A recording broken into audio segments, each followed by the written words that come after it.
Grabe, sobrang pula. Tingnan nyo. Bumakat talaga o yung sando. Tingnan nyo naman. Tapos sobrang hapdi. Ang hapdi niya. Ngayon ko lang nararamdaman yung hapdi. Tumulong kasi ako sa pagkakabit ng bubong kanina. Right? Tapos hindi naman maaraw. Parang makulimlim. Tapos parang umaambon-ambon pa nga. Pero nandun ako sa taas. Tumulong sa pagkakabit ng bubong. Tapos inabot nga ng gabi. Naligo ako, nag-shower. Actually, ito nga ako, may mga ano pa ako ng pintura. Sabi, ayun o. Ayaw matanggal. May mga pintura, kinuskus ko na yan, ayaw matanggal. So yun yung nararamdaman ko talaga. Tingnan nyo, sobrang init ng pakiramdam ng katawan ko. I think magkaka-sunburn ako dahil dito. Ayun o. Grabe kasi nakasando ako nung umakyat ako dun sa rooftop, tumulong sa pagkakabit ng bubong. Kaya hindi talaga madaling maging construction worker. Kaya saludo tayo sa lahat ng mga construction worker.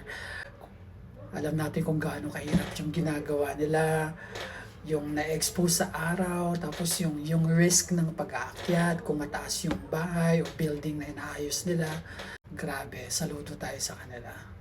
Ako parang kanina lang ako tumulong sa pagkakabit ng bubong dun sa rooftop. Tapos ganito na yung pakiramdam. Sobrang init na para akong tumututok na ako sa electric fan pero init pa rin eh. Naka-electric fan ako kanina. Pinatay ko lang dahil nga nagbi-video ako, maingay. Pero ayan, kita nyo naman di ba, sobrang pula. Para akong masusunog. Saludo tayo sa lahat ng mga construction worker. Yung sahod nila, sapat lang compared dun sa iba na parang yung trabaho nila medyo madali lang pero mas malalaki pa yung sahod.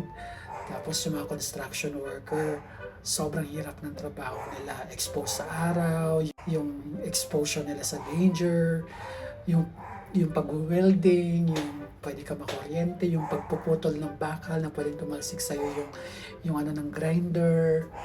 So naiintindihan ko lahat yan. Kaya pag nagpapagawa ko dito, I make sure na pag sinasahuran ko sila during their last day, for example, tapos na yung specific area na pinapagawa ko, tapos last day na nila, I make sure na nagbibigay din ako ng tip. Bibigay ako ng